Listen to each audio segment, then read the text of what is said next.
peut-être pas besoin du transcript. Et je vais également vous partager à nouveau un PowerPoint. Euh, je vais démarrer avec ça, puis j'ai d'autres éléments qui sont pas sur le PowerPoint à vous communiquer. Et là, je vais le laisser comme ça aussi, si ça vous va. Pardon, monsieur? Je vais le laisser sur ce format-là. Est-ce que vous le voyez du coup? Pardon, monsieur? Est-ce que vous prenez la suite d'hier matin ou Oui, est-ce que vous prenez la suite de jeudi dernier? Le cours, il prend la suite d'hier matin. ouais. Oui, merci. Oui, mais ce sont des séances qui sont très indépendantes. D'accord. Merci beaucoup. Chaque séance maintenant portera sur une thématique et en général un type d'expérience spirituelle, religieuse particulière. Merci beaucoup. Euh, Pas de souci. Alors, donc là, je vais vous parler d'un phénomène un peu plus récent qu'on appelle la lucidité terminale, récent au sens où ça fait très peu de temps qu'il est nommé ainsi et qu'il est étudié. Donc là, je reprends des éléments que j'avais donnés dans une conférence pour un public de médecins et de psychologues.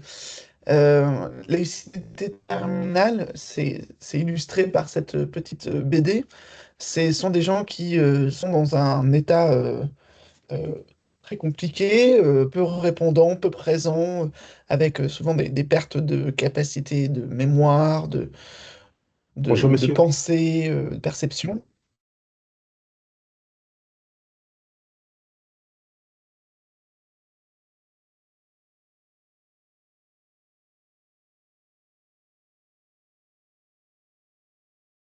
Et tout ou partie de leur capacité.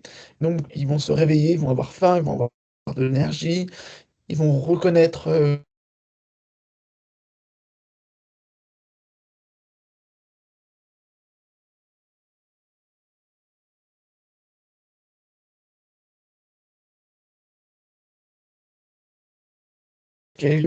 des réactions de surprise, parfois de joie, on crie au miracle chez certains proches. Même pour le plan de la médecine, il y a cette surprise qui est partagée. C'est difficilement explicable pourquoi la personne a une sorte de rémission spontanée. Il arrive même des fois où ces individus sont sortis de l'hôpital avec l'idée que bon, ben, ils ont su dépasser leur cancer ou je ne sais quoi.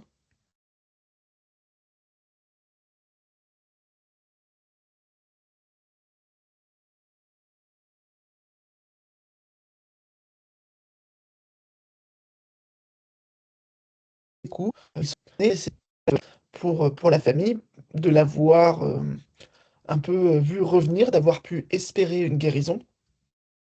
Et et pour les soignants, en fait, tout ce cycle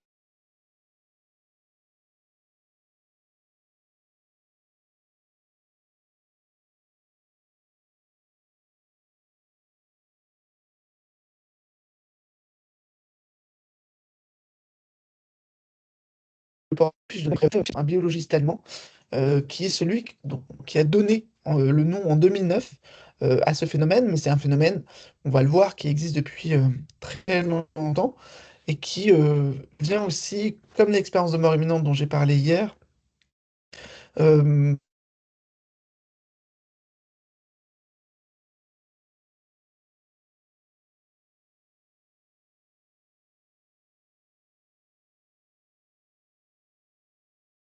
spirituelle. En fait. Je peux donner un exemple comme ça que j'ai collecté. C'est un homme très âgé qui est aussi dans je ne sais plus quelle maladie, mais neurodégénérative et terminale. Et il revient à lui à l'occasion d'une semaine de fêtes religieuses juives.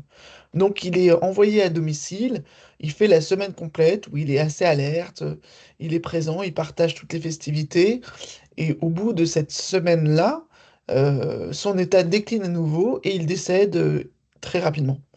Donc là, on sent enfin, il y a un symbole, il y a une signification, on a l'impression qu'il est porté par quelque chose de très fort pour être présent.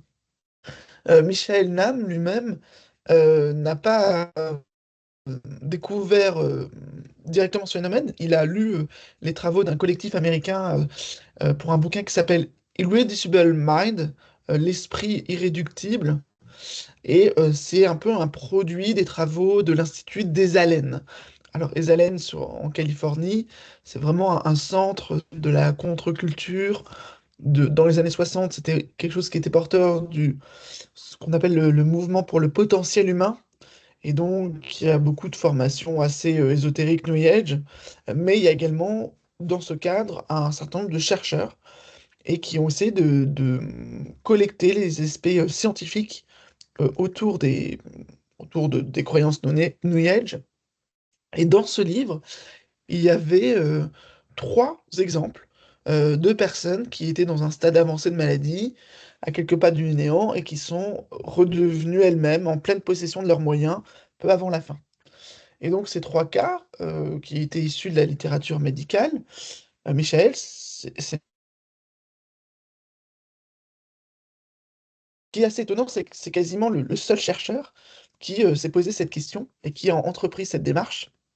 Alors juste pour décrire un petit peu Michael, Il est, euh, il est biologiste, il travaille habituellement plutôt à l'Office national des forêts allemand, mais il est également à mi-temps à l'Institut des zones frontières de la psychologie et de l'hygiène mentale, qu'on dit en allemand Institut für Grenzgebiete der Psychologie und Psychohygiene, IGPP, et il travaille sur énormément de phénomènes surprenants, qu'il est d'ailleurs un peu seul souvent à documenter. Donc il s'est intéressé par exemple au blanchissement soudain de la pilosité. Vous savez, on a entendu parler, enfin, c'est ce genre de légende des gens qui se font des cheveux blancs du jour au lendemain. Ils ont un choc émotionnel et, et leurs cheveux changent, ou leur barbe aussi, ou les autres poils sur eux, sur leur corps. Et en réalité, c'est un phénomène qui est très difficilement explicable sur le plan biologique, mais qui est assez final. Il s'est également intéressé, et s'intéresse toujours, aux animaux domestiques qui retrouvent leur chemin sur des centaines de kilomètres. Il y a encore eu un cas récemment aux États-Unis d'un chat qui a fait plus de 500 kilomètres, perdu au moment d'un déménagement ou des choses comme ça. Il s'est également intéressé à l'hydrocéphalie, c'est-à-dire à des gens dont on découvre au bout d'un moment dans leur vie que leur cerveau est en fait minuscule, pas microscopique, mais minuscule, et que le reste de la boîte crânienne est rempli d'eau. Voilà. Donc c'est des gens qui finalement n'ont pas les mêmes euh, capacités techniquement cérébrales que les autres, mais ça se voit pas forcément extérieurement. C'est-à-dire il y a une sorte de compensation sur le minuscule cerveau qu'ils ont, ils arrivent à fonctionner, en tout cas comme les autres. Donc, tout aussi étonnant. Il s'est intéressé aux expériences de mort imminente, évidemment, à des cas de maison hantée, poltergeist, des cas historiques. Et puis, en tant que biologiste, il s'intéresse aux théories un peu alternatives autour de l'évolution. Bon, voilà, c'est quelqu'un qui touche à plein de choses étranges comme ça. Donc, c'est vraiment son cheval de bataille.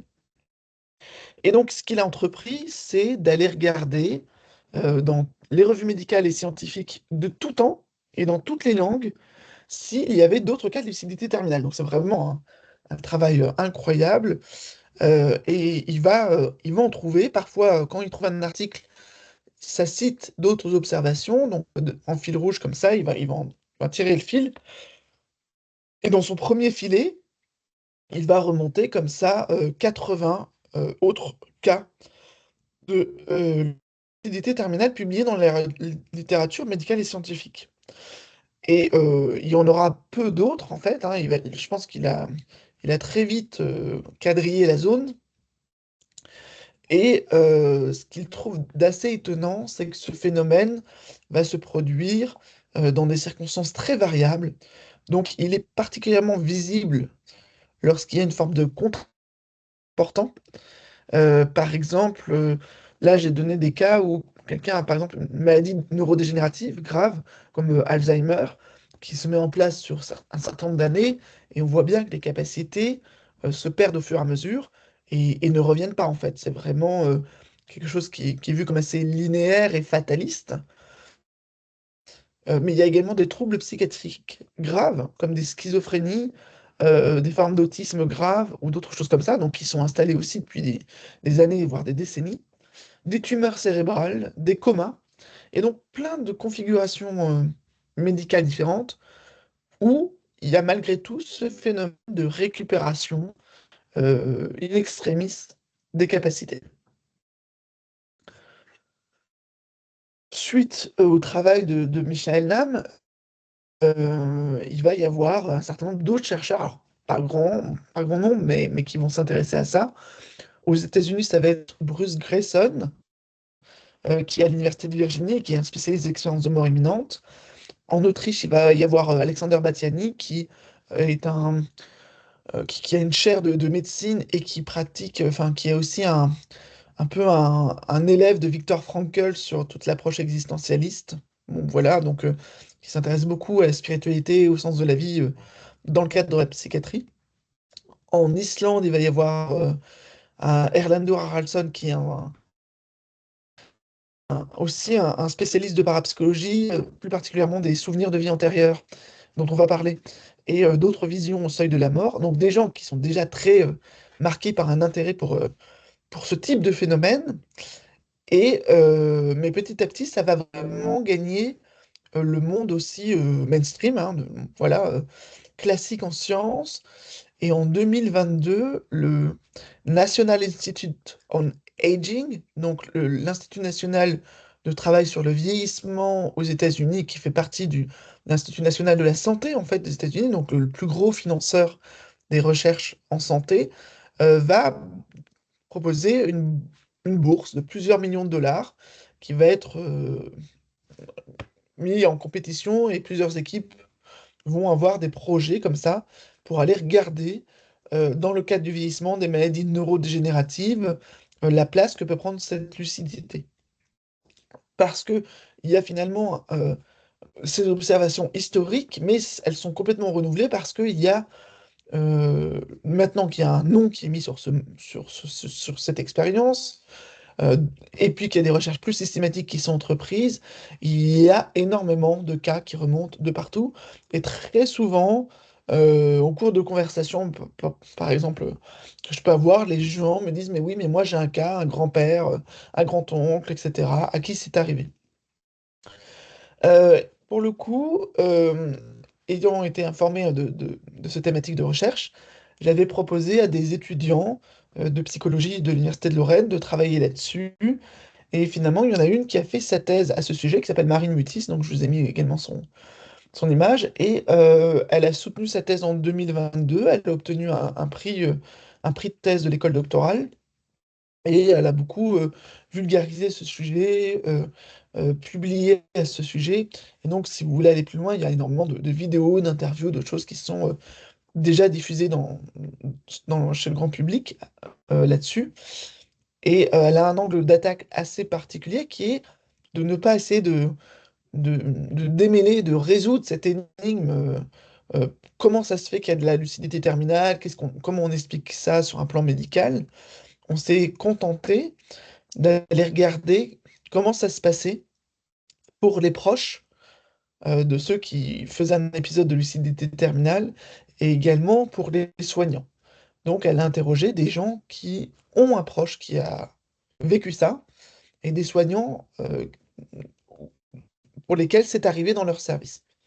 Euh, Elle va prochainement publier une version accessible de sa thèse. Et entre-temps, on a publié ensemble un livre collectif où il y a des articles sur la lucidité terminale et également sur d'autres expériences, dont les expériences de mort imminente. Donc c'est un collectif qui a été publié chez l'Harmattan, Frontières de la mort. Mais voilà, il y a déjà des petits travaux qu'on essaie de disséminer à ce sujet, donc voilà.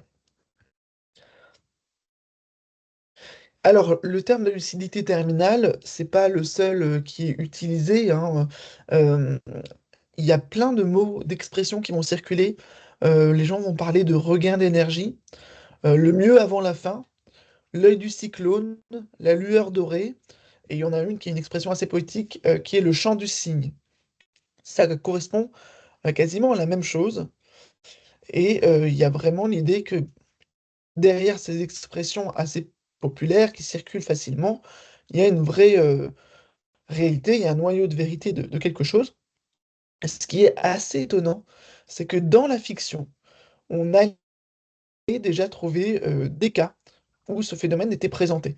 Alors, je ne sais pas s'il y en a qui sont amateurs de la série médicale Grey's Anatomy, mais vous pouvez trouver saison 3, épisode 4, et donc je crois que ça va dater de 2000, 2005, donc avant même les publications de Michel Nam. On a un des personnages principaux qui, avant de mourir, récupère ses capacités mentales alors qu'elle avait Alzheimer, et qui fait donc un épisode de lucidité terminale. Personne ne le nomme comme ça à l'époque, mais ça fait tout à fait partie de la culture médicale classique finalement, même dans la fiction.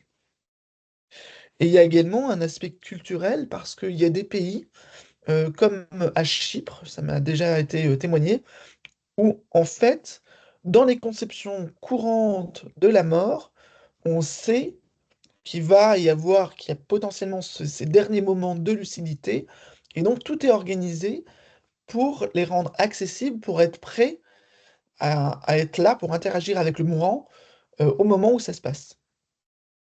Donc ça vient poser un peu la question de comment on se comporte par rapport à la mort, si la lucidité terminale a des chances de survenir, et après, du coup, ça vient questionner des notions de quelle est notre représentation de la mort habituelle, de la meilleure mort possible, et dans le monde chrétien, c'est ce qu'on peut aussi appeler la belle mort. Alors, je vais... celui-là, je sais plus si je l'ai mis en note ou pas. Il y a des cas, du coup... je sais plus, il faut que je retrouve celui-là. J'ai pas mes notes sur... euh,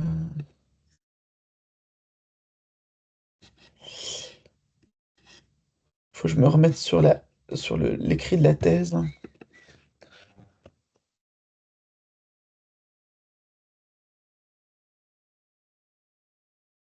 Hop. Non,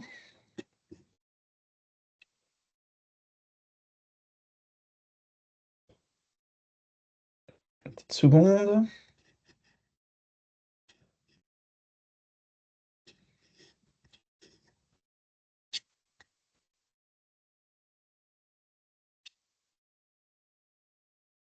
Bon, je vais pas retrouver les notes sur ce cas-là. Alors, je vais continuer, puis je reviendrai peut-être tout à l'heure. Les caractéristiques qu'on peut dégager pour la lucidité terminale, on en a repéré plutôt quatre.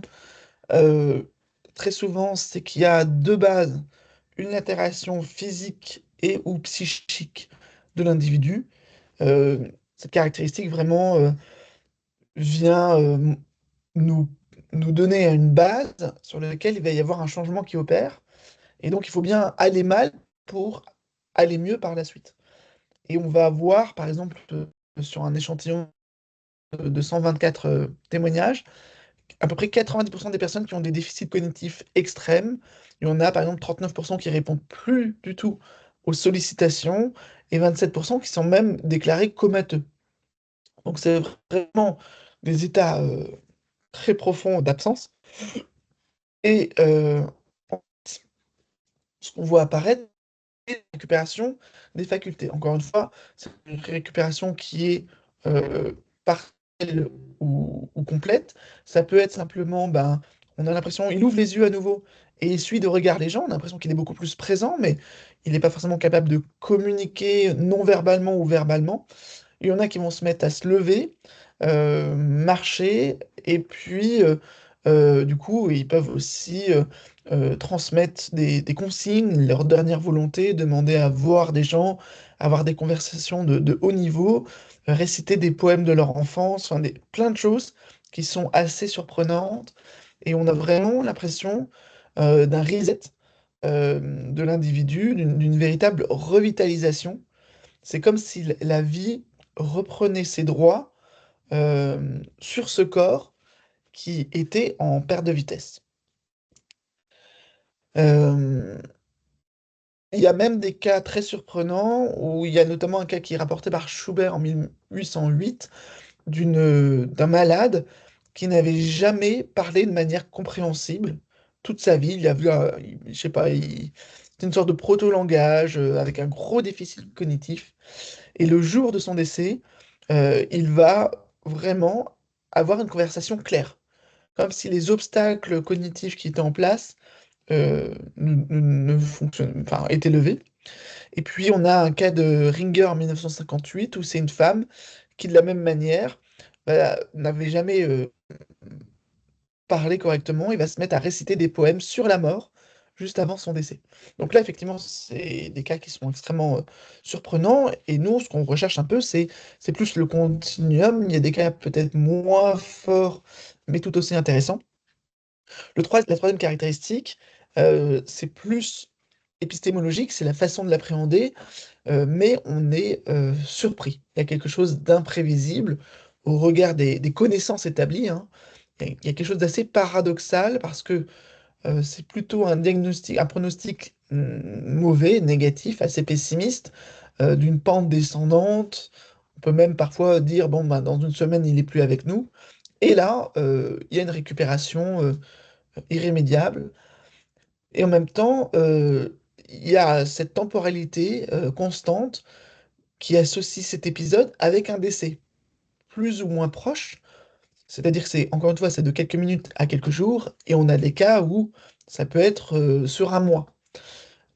Avec aussi cet aspect, hein, j'espère que vous arrivez à me suivre, mais je vais vous montrer un peu des schémas. Euh, on peut avoir des gens qui ont un épisode de lucidité et qui réintègrent ensuite l'état morbide dans lequel ils étaient. Et du coup, ils meurent plus tard, mais l'épisode de lucidité a duré 3 jours sur un mois, par exemple, et pas forcément les derniers jours. Et pour le coup, cette association avec une temporalité qui serait antémortem, comme un signe d'un décès à venir, fait que depuis le 19e siècle, on associe à cet épisode de lucidité, à ce mieux avant la fin, un très mauvais pronostic. Donc les soignants savent que ça ne veut pas dire que la personne est guérie, ça ne veut pas forcément dire qu'il faut la faire sortir de l'hôpital, c'est plutôt effectivement ce regain d'énergie paradoxal avant la fin et qui va arriver normalement qu'une seule fois au cours de la vie d'une personne. Donc la définition qui coagule, concrétise un peu tous ces aspects, c'est que qu'on a proposé, c'est la lucidité terminale d'une réversibilité antémortem imprévisible, partielle ou totale, des dysfonctions cognitives et ou motrices associées à un regain de vigilance. Le regain de vigilance, c'est l'impression qu'il y a une présence qui est de nouveau là. Alors ça aussi, le regain de vigilance, c'est assez variable. Donc cette définition, elle peut être encore un petit peu affinée, mais en gros, ça donne l'idée de ce qui se passe. Donc on a un schéma comme ça qui peut vous montrer Alors c'est plusieurs études différentes, il n'y a pas encore des chiffres assez fiables. Les nombres de personnes, c'est présenté avec des N. N, ça veut dire la taille de l'échantillon. Et les chercheurs ont mesuré la durée entre l'épisode de lucidité terminale et le décès. Et vous allez voir qu'il y a une grande majorité même des cas, où on est sur les 24 heures. Dans les 24 heures, quasiment un cas sur deux, ça dépend des études, mais un cas sur deux, l'épisode survient la dernière journée. Du coup, assez important hein, par rapport à des visions, à des confessions, à des interactions extrêmement précieuses au dernier moment. Et puis, les autres cas se dispersent entre une semaine et quelques rares cas, on va dire moins de 10%, qui ont lieu entre plus d'une semaine à un mois. Voilà. Donc, effectivement, il y a comme une association, une proximité très importante avec la notion de trépas. On a l'impression qu'il y a une sorte de déclencheur, peut-être même biologique, qui serait euh, le corps sait que c'est la fin, qu'il n'y a plus d'échappatoire, euh, qu'il ne s'agit plus de se battre physiquement contre la maladie. Et au lieu que ça produise finalement un glissement total, un déclin complet des compétences et des ressources, on a l'effet inverse, c'est qu'il y a des barrières qui sautent. Il y a tout ce qui était un empêchement à vivre du malade qui semble complètement court-circuité, contourné par la vitalité, la subjectivité de l'individu qui reprend la main temporairement sur ce corps déficitaire. C'est, c'est comme ça qu'on peut le décrire. Je ne prétends pas du tout l'expliquer en disant ça, mais on a vraiment l'impression que le déclencheur, c'est la garantie, on pourrait même dire une sorte de savoir implicite du corps qu'il n'en a plus pour très longtemps. Je ne sais pas si ça vous pose des questions, si vous avez envie de m'en poser.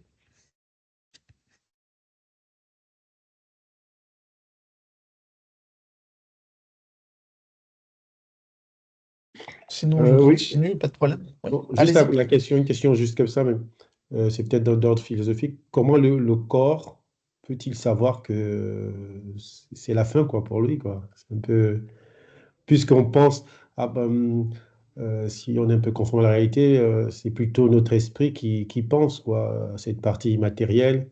Quand on dit un peu que on a l'impression que le corps sait que c'est la fin.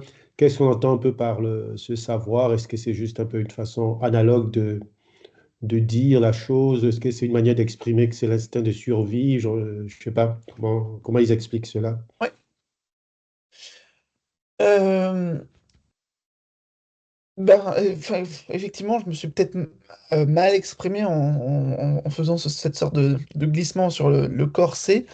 Euh, Moi, j'ai différentes observations. Alors, j'en ai une personnelle en psychiatrie d'une patiente qui a eu une angoisse terrible de me dire, mais je sens que je vais mourir, je sens que je vais mourir, et qui est morte une semaine plus tard alors qu'elle avait 35 ans, aucun signe de maladie, euh, et, euh, on ne sait pas exactement, une sorte de crise cardiaque liée aux effets secondaires du médicament, mais elle ne pouvait pas le savoir une semaine à l'avance, quoi. Et bon, alors après, en psychiatrie, avoir des angoisses de mort, ça peut arriver, mais ça m'a quand même assez sidéré, parce que c'était pas du tout une thématique qu'elle développait habituellement, quoi. Et puis, il y a d'autres cas. Dans le livre collectif là, que je vous ai montré, vous avez Bernard Andrieux, qui est un spécialiste de philosophie du corps, justement, et qui explique le cas de sa mère, qui lui dit Mon chéri, je vais mourir d'ici 10 jours. Voilà. Et qui peut dater comme ça, qui a une sorte de sens intime de qui a un accès comme ça au sentiment que la mort est là. Bon, il y a cet aspect-là, et puis il y a on pourrait dire que finalement l'esprit fait une sorte de prémonition euh, lui permettant de dater sa fin. Bon, ça peut expliquer, ça pourrait rendre compte de certains cas. Ce qui est assez, enfin là, ce que j'essaie de soulever, c'est qu'il y a vraiment une sorte d'asymétrie où le corps est un empêchement à vivre pour ces gens-là. Il s'est tellement détérioré qu'il ne permet pas de vivre normalement, d'avoir accès à ses souvenirs, etc. Et en fait, ce corps-là, il, enfin, cet obstacle se lève. euh, Enfin, pour moi, voilà, c'est ce qui est très compliqué, c'est qu'il y a comme quelque chose qui n'est pas juste de savoir que je vais mourir, c'est pas juste cette impulsion-là, c'est aussi la place que un corps complètement défait euh, va laisser finalement une dernière liberté à l'individu de se réapproprier toute son intériorité, enfin toute son extériorité. Donc voilà, c'est cet aspect-là qui m'étonne beaucoup. Alors effectivement, c'est peut-être pas le corps qui sait, mais en tout cas, le, la lutte contre la maladie fait qu'à un moment, la maladie, elle a gagné, mais elle est joueuse, elle est bon enfant, et elle laisse une sorte de lot de consolation à l'individu. C'est très métaphorique ce que je raconte, mais voilà. Non, non, ça, oui, on saisit mieux, je veux dire. C'est vrai. Et il y a un autre phénomène associé à ça, mais que vous avez vous avez peut-être entendu parler, c'est les gens qui retardent leur mort jusqu'au moment où ils ont vu une personne à qui ils tenaient, ou un événement particulier, une date. Et ça, médicalement, ça n'a aucun sens. Je veux dire, dans ce rapport-là, si on est sur quelque chose d'un déterminisme biologique pur, vous mourrez quand votre corps vous lâche. Et non pas quand votre esprit dit que c'est bon, quoi. Et là, effectivement, les lucidité terminale, comme les expériences de mort imminente, viennent beaucoup permettre de travailler cette question des rapports corps-esprit. Après, une autre synthèse sur les données qu'on a de la durée d'un épisode de lucidité terminale. La durée, elle est également majoritairement brève, de quelques minutes à quelques heures. Et comme je vous disais, on a des cas où ça va durer quelques jours. Le cas d'une semaine que je vous ai présenté, c'est un des plus longs que j'ai pu avoir. Euh, Autrement, effectivement, bon, il y a une répartition selon le nombre de chiffres. Je pense que l'étude de Battiani et Grayson est la plus complète. On a un étalement, mais malgré tout, les gens qui auraient quelques jours de lucidité terminale, c'est seulement 10% pour son étude. Donc, vous voyez, là, on n'a pas encore des chiffres assez importants. C'est pour ça qu'on est en train de lancer des études plus larges. Donc, on travaille par exemple avec 10 centres de soins palliatifs pédiatriques et adultes dans toute la France, et qu'on va développer également des partenariats aux États-Unis sur le même projet avec des questionnaires en ligne, parce qu'il nous faut ce qu'on appelle les données de prévalence, connaître combien de personnes vont avoir ces phénomènes, sur quelle durée, comment on repère ça, etc. Donc c'est vraiment encore le début des recherches. On a plus des cas rétrospectifs où les gens voient une annonce pour une étude et parlent d'un cas qui s'est passé il y a 10 ans, il y a 15 ans, etc. quoi. Donc on n'a pas une donnée très systématique. Euh, je peux vous donner des petits exemples comme ça. Je vous donne quelques exemples. Alors, Laure est praticienne hospitalière en gériatrie. Il y a une patiente qui vient d'être admise dans son unité, qui a 75 ans, qui est une ancienne pharmacienne mariée à un médecin généraliste. La dame est hospitalisée à la suite d'un accident vasculaire cérébral, avec des séquelles motrices et neurologiques très importantes. Elle est alimentée par sonde, son corps est partiellement paralysé, elle a une absence de mouvement et de communication verbale et non verbale. Donc elle est hospitalisée pendant une année complète de prise en charge au sein du service. Elle montrait quelques signes d'amélioration, mais avec une communication qui restait très limitée, et uniquement à l'aide du regard. Elle bougeait les yeux pour échanger. Son mari était très présent, accompagnant, il venait tous les jours lui rendre visite, et il essayait de la solliciter pour d'éventuelles récupérations. Et un jour, il se présente à l'équipe, il est très étonné, très enthousiaste.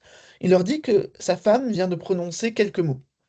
Alors là, il y a plusieurs professionnels qui vont voir dans la chambre et qui constatent effectivement qu'il y a un contact, qu'il y a une communication qui a changé, avec le regard a suivi, il y a des mouvements plus marqués et une verbalisation de quelques mots, plusieurs mots.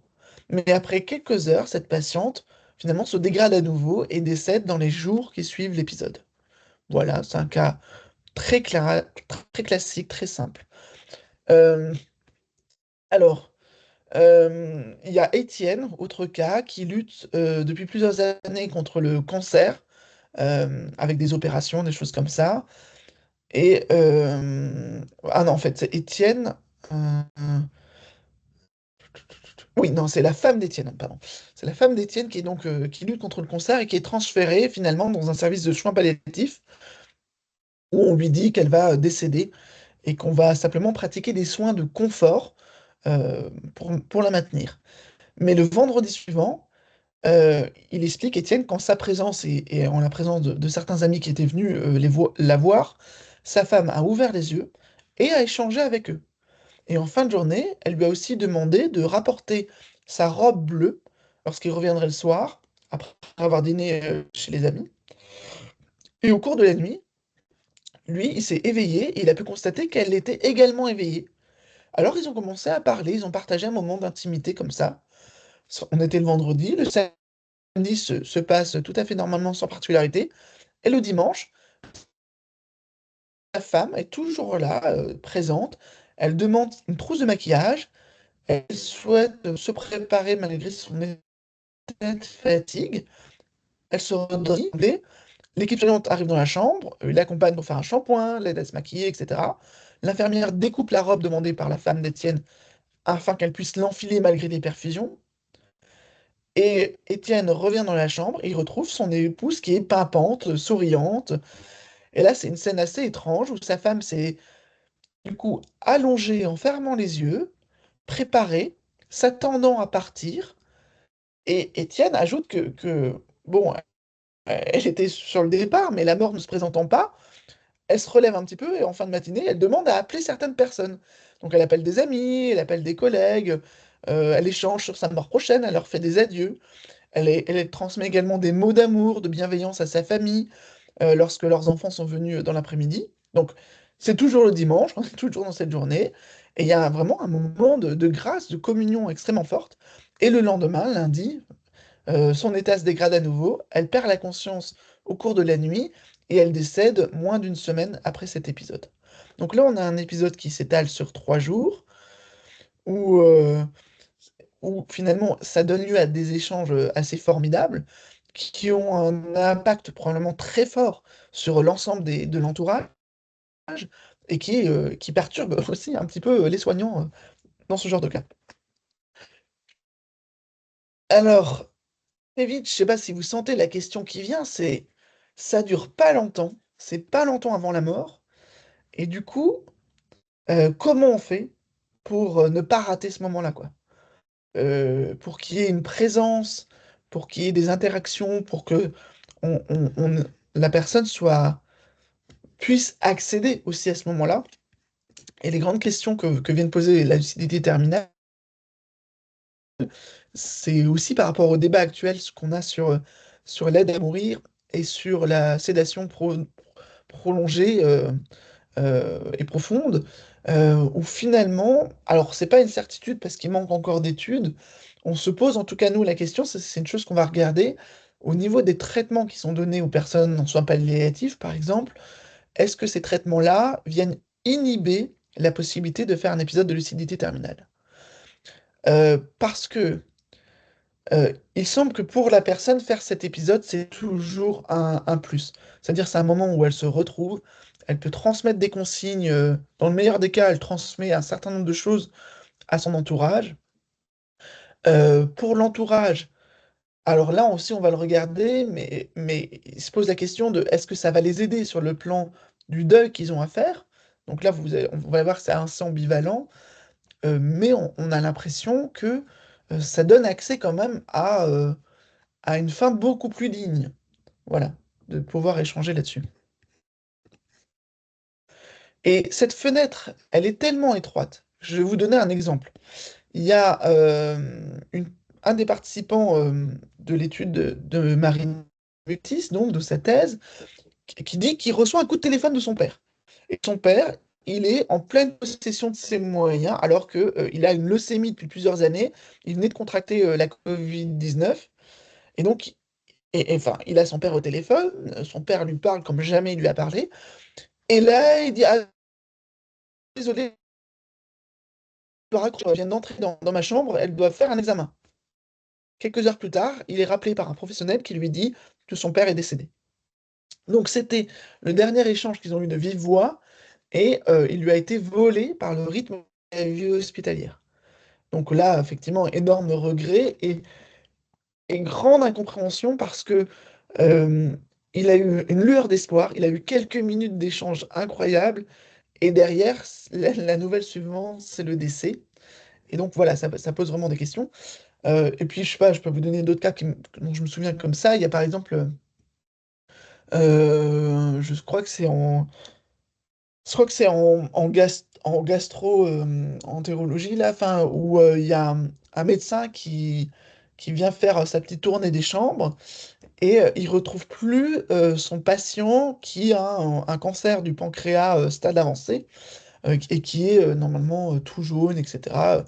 Il rentre dans une chambre, il voit quelqu'un assis sur le lit en train de lire le journal, il dit «Excusez-moi, je ne voulais pas déranger», et il va voir.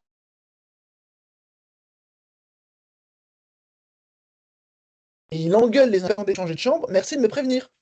Et donc là, les infirmières le regardent en disant, mais monsieur, c'est votre patient.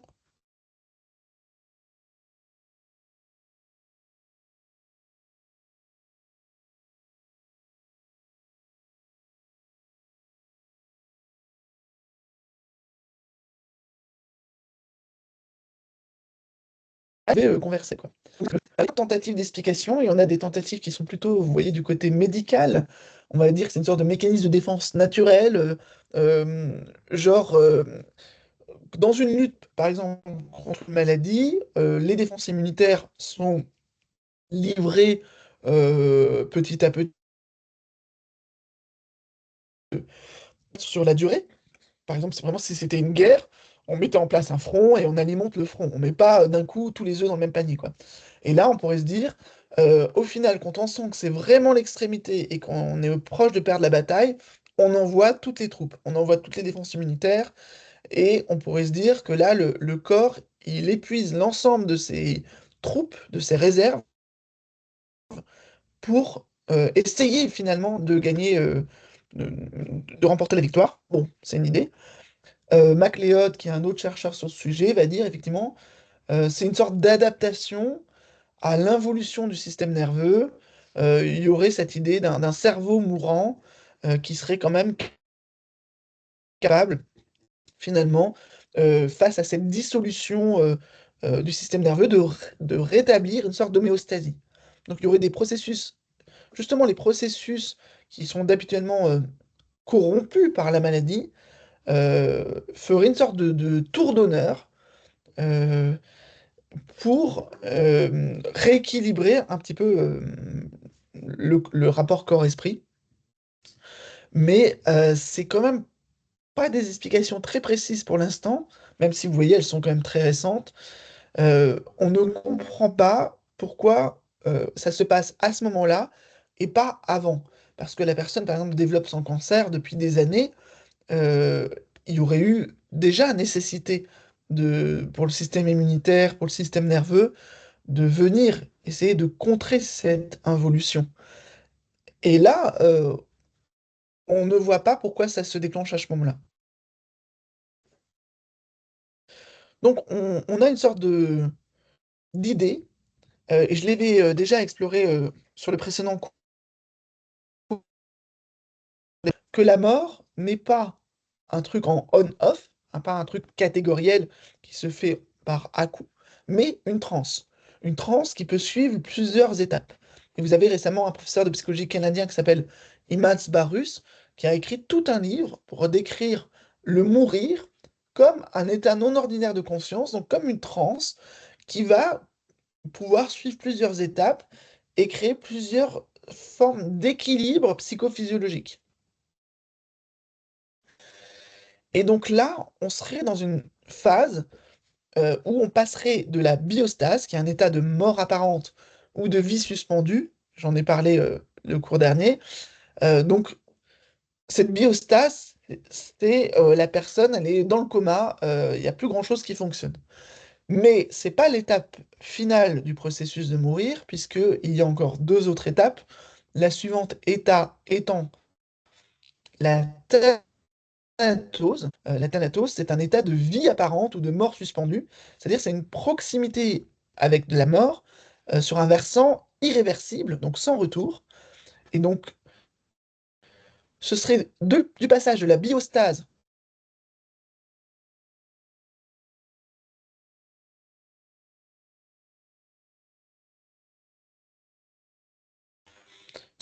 qui finalement monte, mais qui donne quand même un état de vie apparente.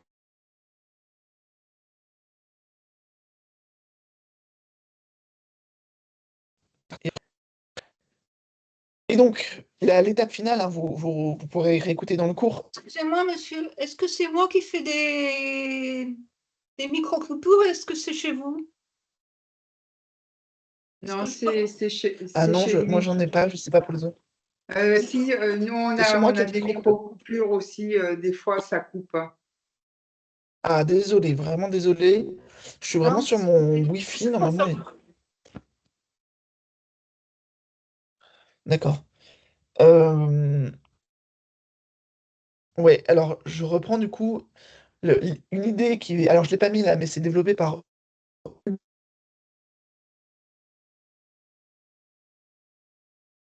Allez, coupe. C'est moi, du coup. qui va de biostase, biostase à thanatose. Il veut pas, il veut pas. Non, mais laisse-moi mon mot. À thanatomorphose. Et donc la thanatomorphose, c'est la décomposition du corps qui prend plusieurs semaines pour toutes les parties.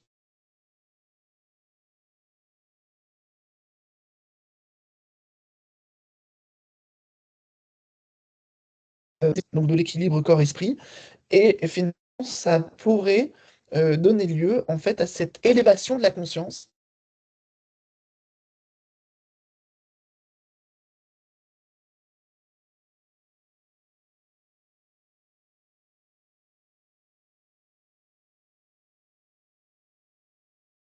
L'idée, c'est que le cerveau, le corps qui génère l'esprit, mais plutôt qui filtre, sélectionne, restreint l'esprit. Et donc, quand le corps lève ses défenses et ses barrières, l'esprit a plus de liberté et peut donc s'exprimer comme avant. Donc, la thanatose, c'est l'antichambre de la mort, et l'acidité terminale semble vraiment illustrer cette logique implacable d'un trépas irréversible, mais qui libère, paradoxalement, de la lucidité, de l'esprit. Et ça pose énormément du coup, de questions. Et vous avez effectivement, je l'ai mis, des hypothèses non matérialistes qui vont du coup arriver et qui vont dire, qui vont poser des questions sur mais quelle est la nature véritable de l'esprit? Est-ce que ces expériences ne sont pas en train de montrer que l'esprit est plus puissant que le corps? Donc il y aurait par exemple une sorte d'âme éternelle qui pourrait survivre à la mort du corps et qui se montrerait dans toute sa force à ce moment-là. Et Betty, une autre auteure plus récente, va parler effectivement d'une autonomie de l'esprit qui se désengage du cerveau. Donc vous voyez, on vient très vite sur ce sujet en quelques années, recréer le même type d'opposition qu'il y a pour les expériences de mort imminente entre des tenants de théories humanistes et spiritualistes, mais qui sont eux-mêmes des médecins, des psychologues, mais qui viennent dire nous avons un phénomène qui nous apprend énormément sur ce que nous sommes en tant qu'êtres, pose des questions sur la vie après la mort, et vous allez avoir des auteurs de vulgarisation. Alors récemment, il y a eu par exemple Christophe Fauré, qui est un psychiatre spécialiste du deuil, qui a écrit un bouquin Cette vie et au-delà, qui est très très bien vendu, dans lequel il va notamment parler de la lucidité terminale. Vous avez également Stéphane Alix, qui a publié un nouveau best-seller à l'automne dernier, qui était La mort n'existe pas. Et donc tous ces gens font leur commerce de diffuser ces idées, comme quoi il y a des recherches scientifiques qui viennent prouver la vie après la mort. C'est pas interdit en fait d'aborder ces questions, mais vous voyez bien qu'on a des enjeux du coup de diffusion de croyances spirituelles et religieuses à partir de ces expériences exceptionnelles qui font l'objet d'études scientifiques. Donc on a vraiment une sorte de porte d'entrée vers le religieux, vers le spirituel via la science, et c'est vraiment conforme aux approches contemporaines où les gens ils veulent croire, mais ils veulent croire sur des bases argumentables. En disant je ne crois pas naïvement, je ne suis pas idiot, c'est prouvé, Stéphane Alix le dit. Voilà. Il y a des chercheurs américains qui ont dit que. Voilà. Au-delà de ça, je dis les gens, mais les soignants sont tout aussi pris par ces questions. Et dans l'étude de Marine Mutis, on va se rendre compte que beaucoup de soignants sont amenés à beaucoup s'interroger sur la spiritualité. Et pour les proches, c'est identique. Du coup, en soins palliatifs, c'est quelque chose qui s'est développé depuis 30-40 ans, les soins palliatifs en France, c'est quand même très récent. Mais il y a quand même cette question de la spiritualité, il y a des formations, il y a une ouverture. Dans les autres domaines médicaux, c'est plus compliqué, mais en soins palliatifs, c'est entendable. Il peut y avoir des interactions autour de ça. Mais c'est vrai que finalement, euh, ça pose cette question. Vous êtes aidant de votre mère qui est Alzheimer. Vous voyez votre mère perdre ses capacités, mais parfois, quand elle vous regarde ou quand elle dit certaines choses à certains moments de la journée, vous avez l'impression qu'elle est très très présente, qu'elle est vraiment toujours là. Bon, ça se désagrège, et à la fin, elle revient complètement. Elle vous dit, t'aurais jamais dû me dire ça, tu n'as pas été gentil à ce moment-là. Ou alors elle va dire, voilà mes dernières volontés, voilà ce que je veux faire, je veux voir un tel, etc. Et donc vous vous rendez compte que la personne que vous avez connue, elle est quelque part intacte sous la maladie. C'est-à-dire que autant la maladie l'a empêchée d'interagir, de communiquer, de se dépasser comme elle le souhaitait, autant l'être n'a jamais été totalement détruit. La mémoire, elle est quelque part inaccessible, mais il n'y a pas d'oubli, elle est tout à fait préservée. Et donc là, métaphysiquement, ça vient poser d'énormes questions. Et pour les soignants, ça vient aussi poser des questions de quand j'interagis avec des patients fortement handicapés, ça reste des personnes tout à fait vivantes, conscientes quelque part, c'est-à-dire qu'ils peuvent être très surpris d'avoir interagi avec des gens qui sont dans le coma ou dans des situations de dégénérescence grave, mais qui se souviennent de ces moments d'interaction. Et donc le fait de parler avec quelqu'un qui ne vous répond pas, finalement, ça a du sens. Et c'est là que la lucidité terminale et les autres phénomènes viennent permettre à ces soignants d'interroger leur pratique, sachant que quand on travaille à toute vitesse dans les hôpitaux, avec plein de patients non répondants, etc., qu'on va appeler des légumes, voilà, hein, on a une tendance à devenir soi-même assez inhumain, assez maltraitant. Et le fait, dans une carrière, d'avoir vécu un ou plusieurs phénomènes de lucidité terminale va faire que ces soignants arrivent à s'imaginer que la personne, elle est toujours là, quelque part, difficile d'accès, mais préservée. Vous voyez, ça modifie complètement la relation humaine qui peut être mise en place. Est-ce qu'il y a des questions ou des remarques par rapport à ce que je viens de raconter?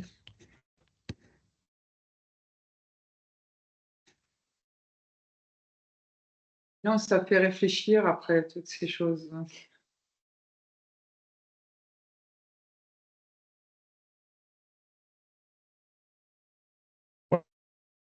Oui, tout à fait.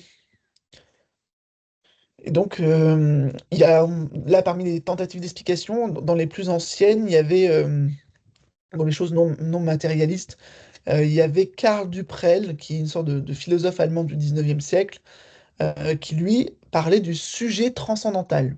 Voilà. Je peux écrire son nom également. Je vais le mettre ici, Karl Duprel, le sujet transcendantal.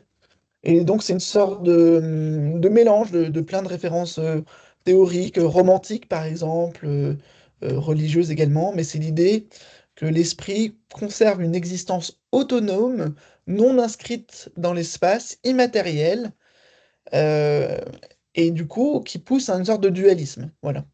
Et que cet esprit n'est pas, lui, malade. Le corps peut l'être, mais l'esprit, lui, ne l'est jamais. Il est intact quelque part. Donc, on va avoir une sorte de retrouvaille entre un esprit sain dans un corps malsain, si je peux me permettre cette expression. Et c'est ça la lucidité terminale.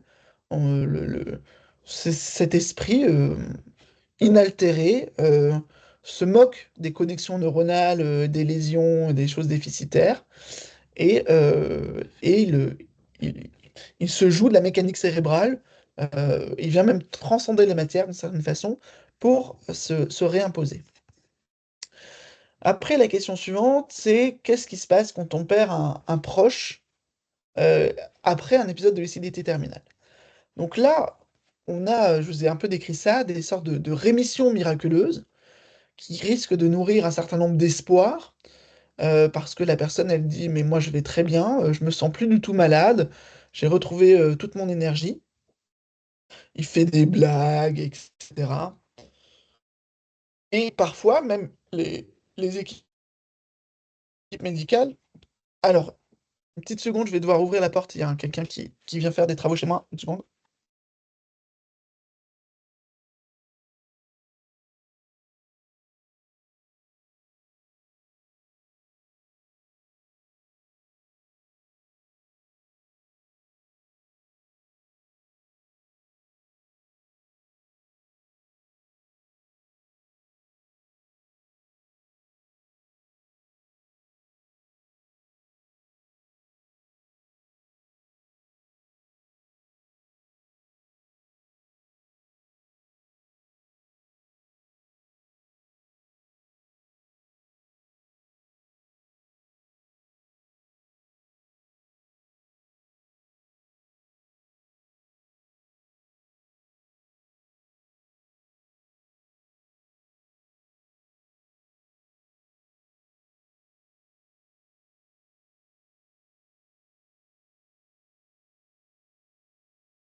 Alors, ça, c'est l'info, mon adresse, et ça, c'est le truc de domicile.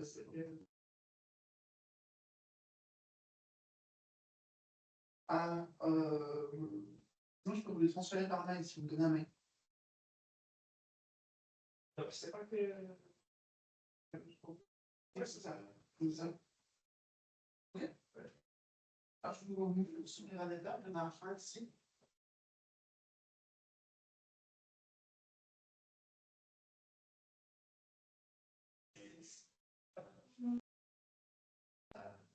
Ça va, je vais pas ici.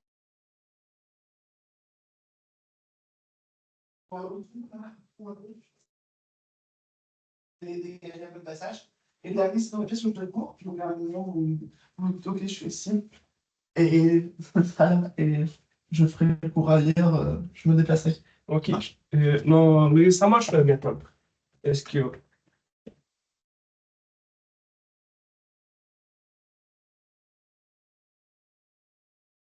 Faut que je vous laisse, par contre, je reprends le micro. Alors, pardon, je suis de retour. Donc, je parlais effectivement des réactions des proches par rapport à tout ça. Et donc, on a posé cette question parce que pour certaines personnes, ces interactions étaient quand même très profitables, et pour d'autres personnes, ça avait été un moment très compliqué.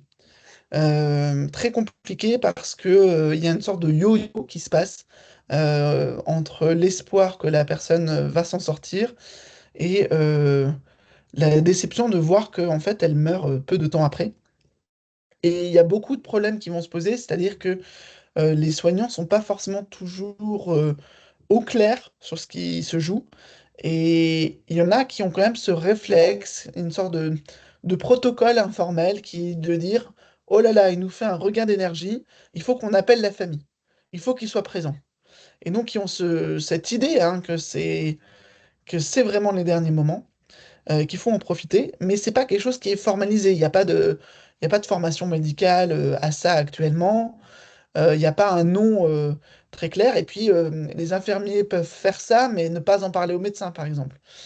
Euh, et donc, cet ascenseur émotionnel, avec plein de faux espoirs dévastateurs, vous le voyez sur ce schéma, on a fait une sorte de cotation à partir de ce que les gens nous ont raconté, de la difficulté que ça avait été pour eux, cette lucidité terminale, avec le pour, avec le positif et le négatif. Et vous voyez, on a une quinzaine de sujets, une vingtaine, je crois, je sais plus.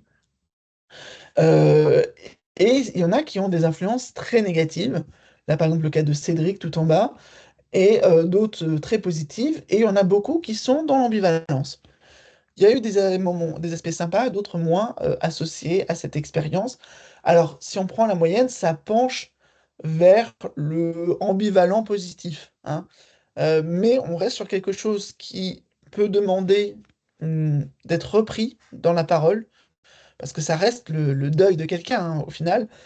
Et ils étaient quand même très très demandeurs, tous ces gens-là, de pouvoir parler de ce moment avec une psychologue, là, en l'occurrence. Et je vais vous décrire du coup deux cas pour vous montrer un petit peu comment ça se joue. C'est des cas qu'on a déjà publiés. Alors je vais me remettre sur le cas. Alors,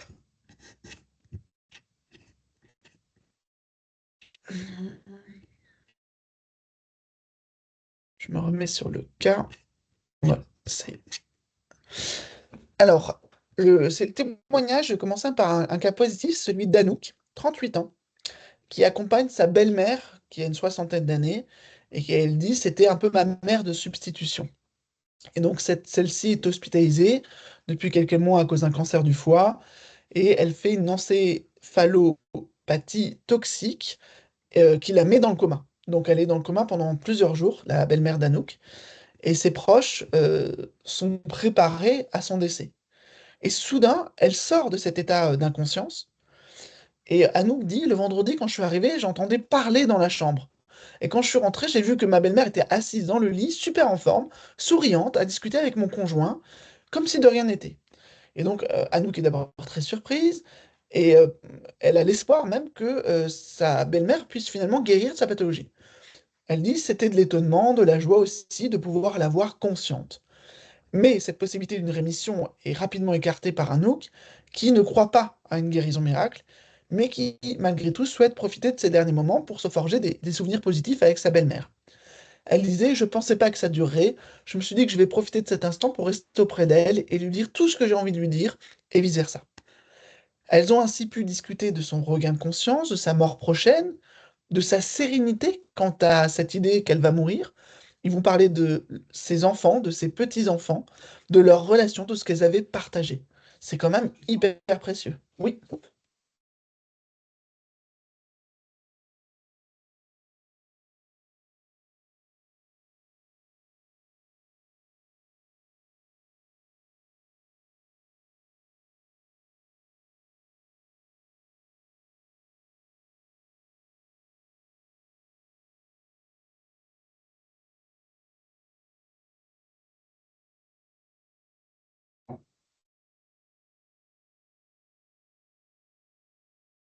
C'est combien d'installés? 70. Et aller dans Ouais, une seconde, pardon.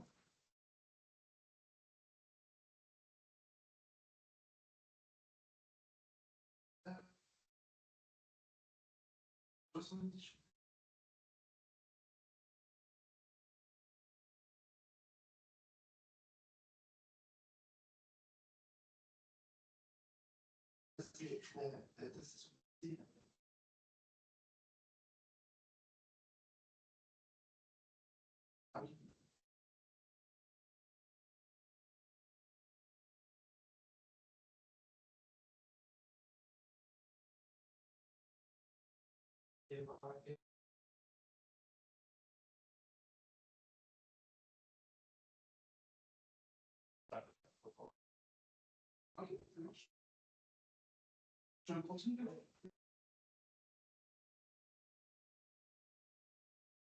Pardon pour ces interruptions.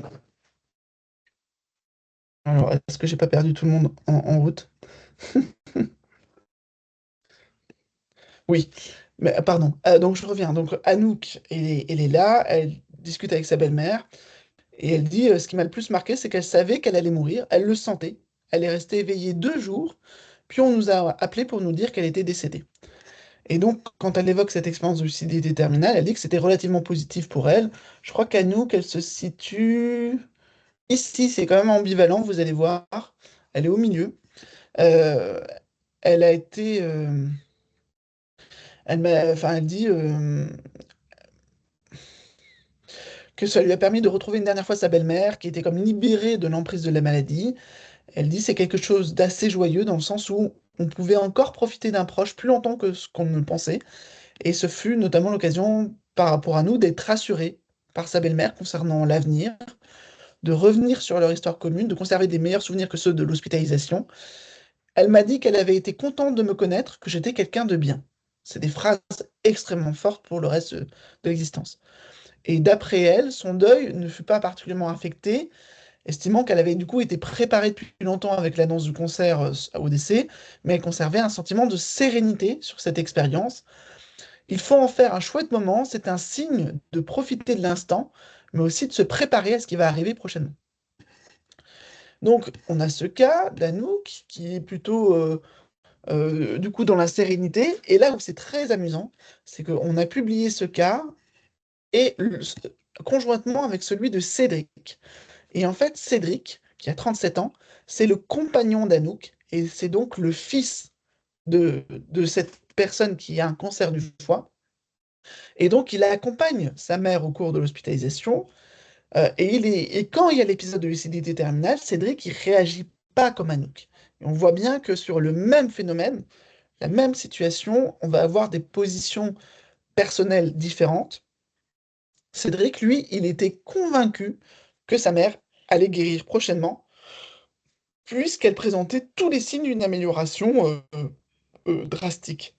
Et donc il dit, les 2 derniers jours avant son décès, elle s'est réveillée un matin, j'étais à ses côtés, tout étonné de la voir se réveiller, en me disant qu'elle partirait pas, qu'elle m'a dit qu'elle tenait à voir grandir son petit-fils, qu'elle se battait et qu'elle avait faim. Et cette croyance, du coup, est appuyée par le propos de plusieurs infirmières qui vont dire, c'est un miracle. Votre mère, on ne comprend pas, c'est un miracle. Et donc lui, il s'accroche à cette idée-là. Sa mère, elle lui dit qu'elle a la volonté de s'en sortir, d'être présente pour ses enfants et petits-enfants. Et lui dit, mais même les infirmières ne comprenaient pas, elles pensaient qu'il y avait un espoir, donc du coup, on regagne de l'espoir, que ce n'est pas fini, on commence même à croire au miracle. Et euh, la mère de Cédric l'incite à rentrer chez lui pour les fêtes de fin d'année afin d'en profiter. Et elle dit, elle faisait tout pour me rassurer. Et en fait, c'est là que c'est assez rigolo.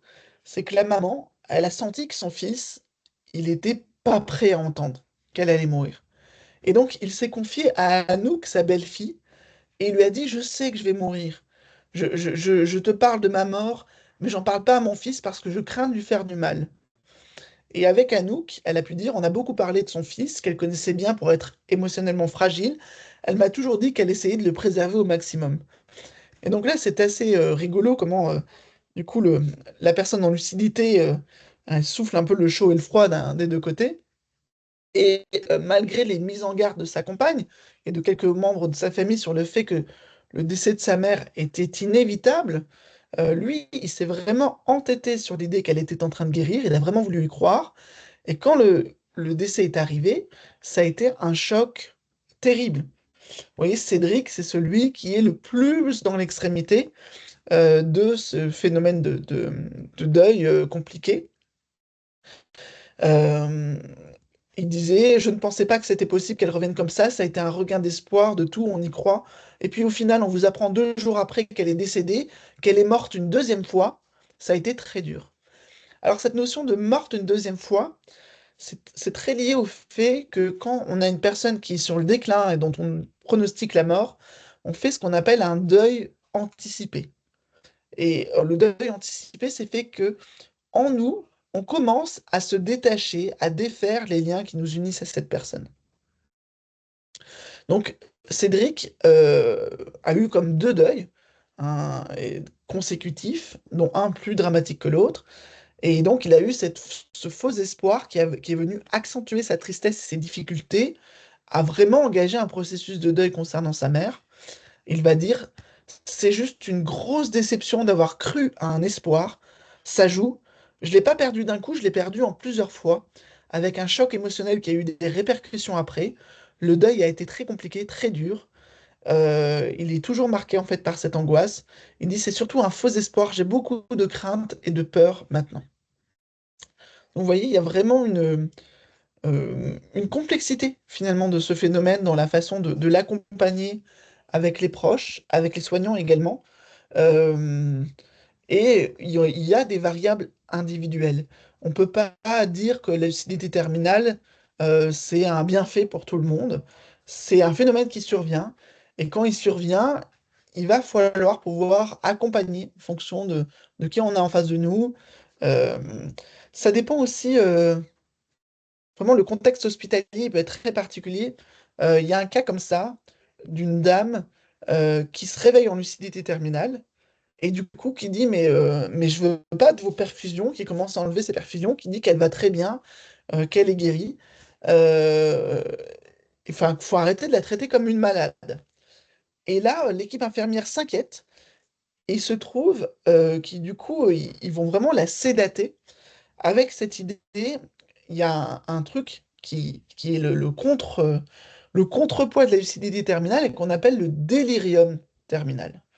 Ce sont des gens qui vont avoir des troubles psychiatriques, paranoïaques, etc., peu avant leur décès. Donc là, entre la lucidité et le délirium, c'est pas toujours évident de faire la part des choses. Cette personne, en fait, est en lucidité, mais du coup, elle a récupéré des capacités qu'elle n'aurait pas dû récupérer. Elle ne se considère plus comme malade, sauf que pour l'équipe, elle va pas bien, elle est en train de délirer, quoi. Donc, vous voyez, on a vraiment encore des difficultés, à faire passer un peu ce message dans les services.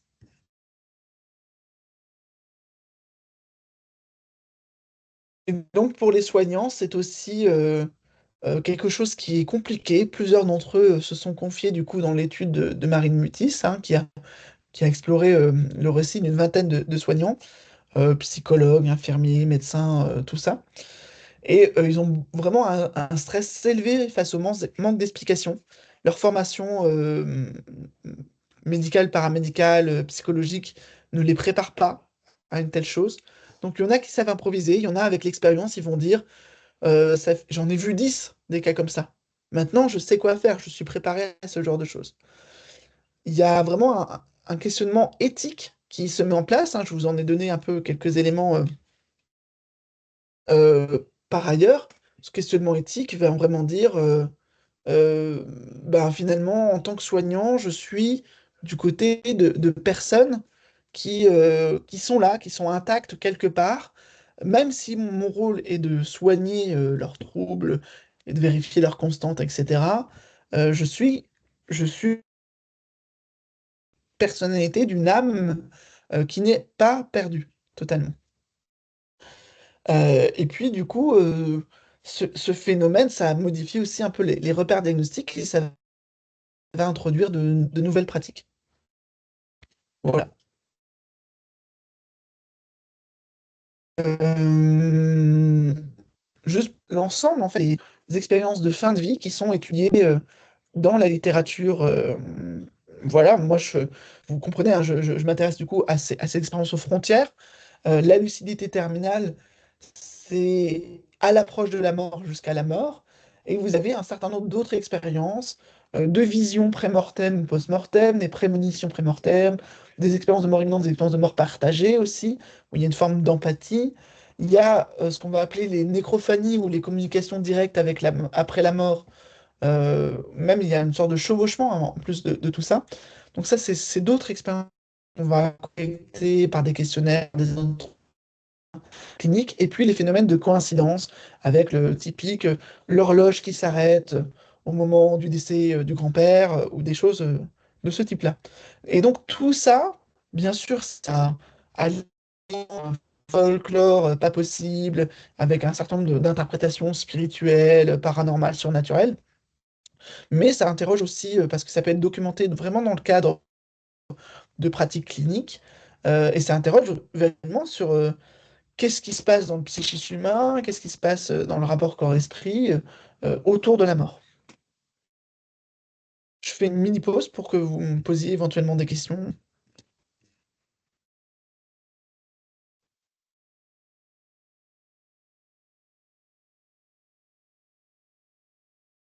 Non, moi, j'ai pas de questions. J'écoute avec attention tout ce que vous dites. Voilà. Merci. Euh, Est-ce que j'ai d'autres choses à vous montrer? Ouais, une seconde.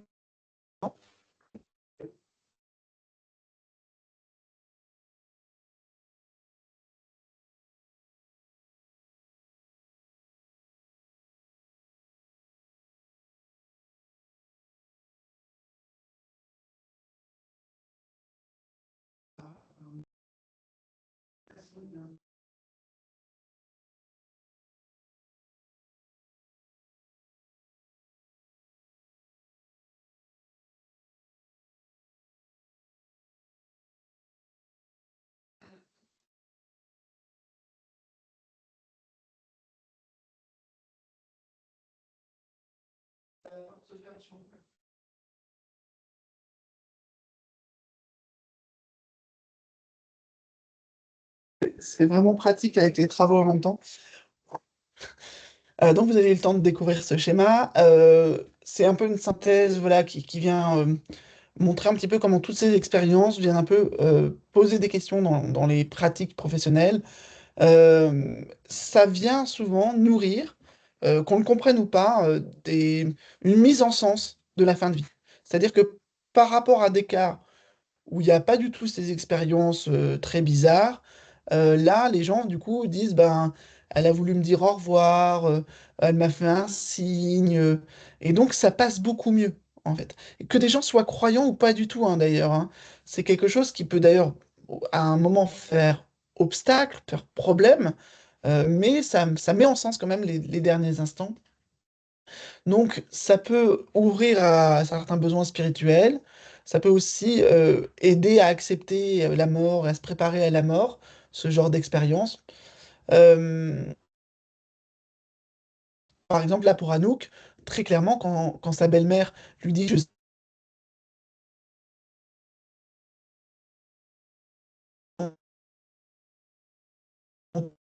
etc., prends soin de lui, prends soin de mes enfants, c'est des mots très simples, qui donnent beaucoup de force à l'individu derrière.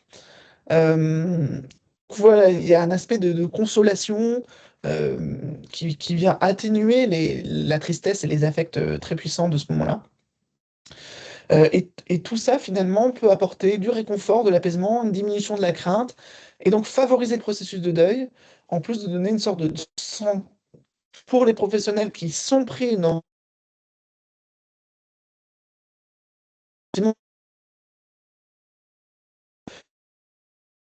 après la prophétie également, et que bon, ben, on va pleurer un coup, hein, mais bon, comme d'habitude, là, il est quand même et que ou un rôle humain. Ça réalise complètement le soin. Donc voilà, ce sont des choses qui peuvent les intéresser. Là, je crois que mon PowerPoint, après, il partait dans vraiment d'autres directions. Donc, c'est pas. Je vais le couper parce qu'il est plus utile pour l'instant. Et je reviens ici en grand pour questionner. Alors, c'est une notion que moi, je ne maîtrise pas totalement, hein, que j'ai un collègue psychologue qui travaille sur la mort également, qui m'a un peu transmis ça.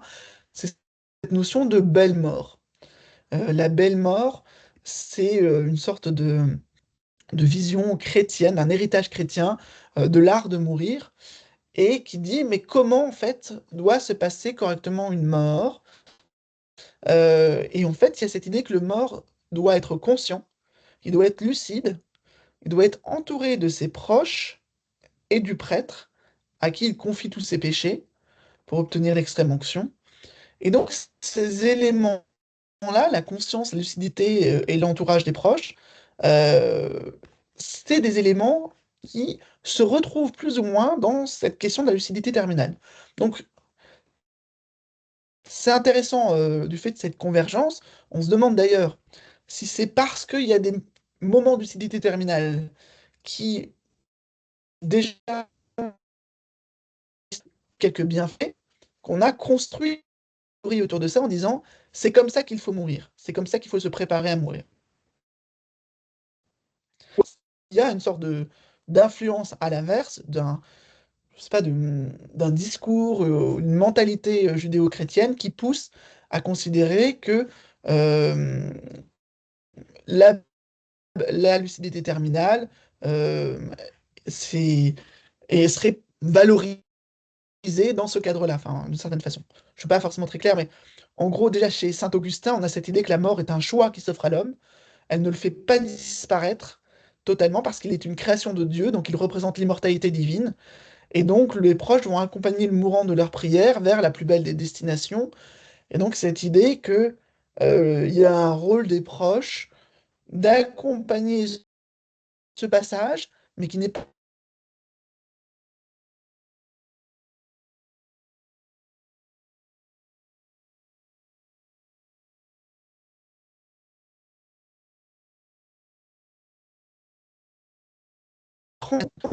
pour le sujet transcendantal, etc. Elle vient tout Excusez-moi, à fait il y a une grosse corroborer tout ça. coupure, on n'a Oui, pas entendu. d'accord. Qu'est-ce que vous avez entendu en dernier? Bon, on parlait de ce qu'on considérait comme être une belle mort et après, Ok. Ok, bah c'est un peu ça, c'est-à-dire la définition chrétienne de la belle mort, consciente, lucide, entourée des proches et avec l'extrême onction du prêtre. Et puis je parlais ensuite de saint Augustin qui présentait la mort comme un choix qui s'offre à l'homme, qui ne fait pas disparaître totalement l'homme parce qu'il est une création divine. Il représente donc une immortalité divine. Et le rôle des proches à la mort, c'est d'accompagner le mourant de leur prière vers la plus belle des destinations.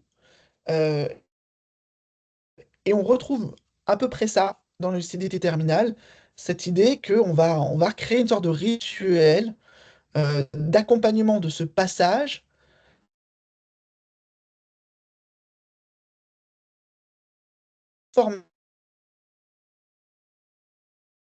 puisque l'individu reste, enfin, est maintenu en tant que qu'âme éternelle.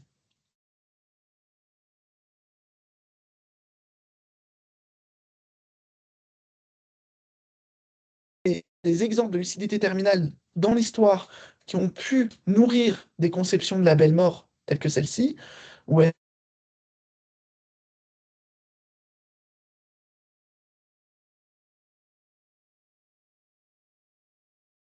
phénomène de lucidité constate dans le monde entier depuis, depuis très longtemps. On a vraiment des témoignages comme ça. euh,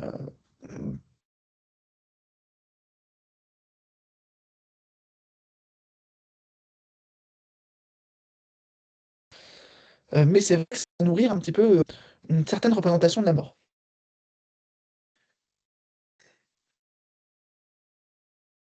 Euh,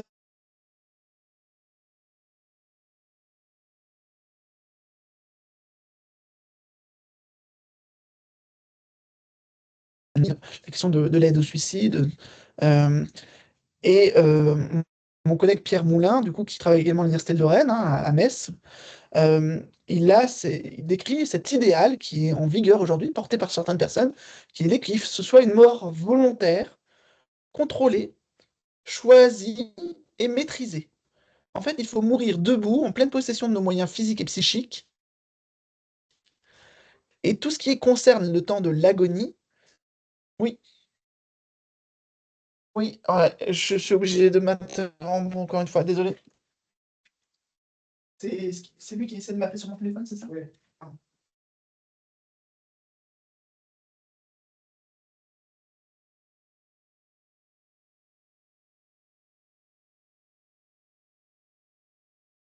Oui, bonjour, c'est Monsieur Évrard au téléphone.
Je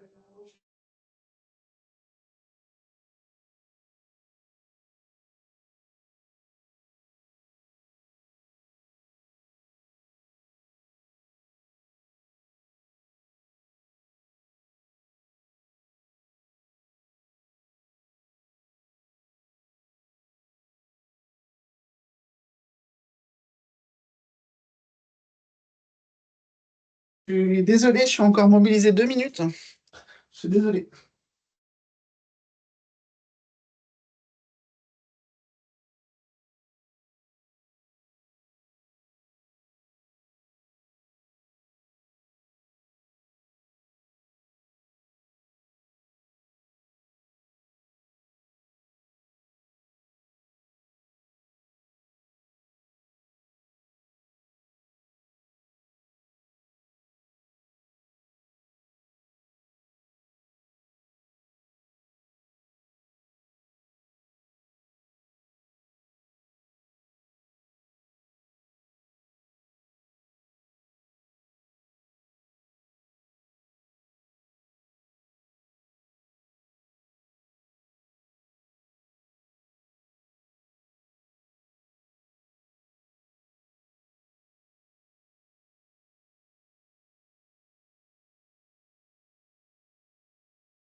Bon. Comme je suis un peu en difficulté avec les travaux à la maison, je pense que je vais pas pouvoir aller beaucoup plus loin. C'est un peu embêtant pour vous, donc je vais m'arrêter là. Si jamais il y a des questions, vous pouvez me les adresser par mail. Et puis, on se revoit la semaine prochaine pour travailler sur d'autres sujets. Est-ce que ça vous va? Je suis vraiment désolé pour les circonstances. J'avais pas vraiment prévu tout ça, quoi.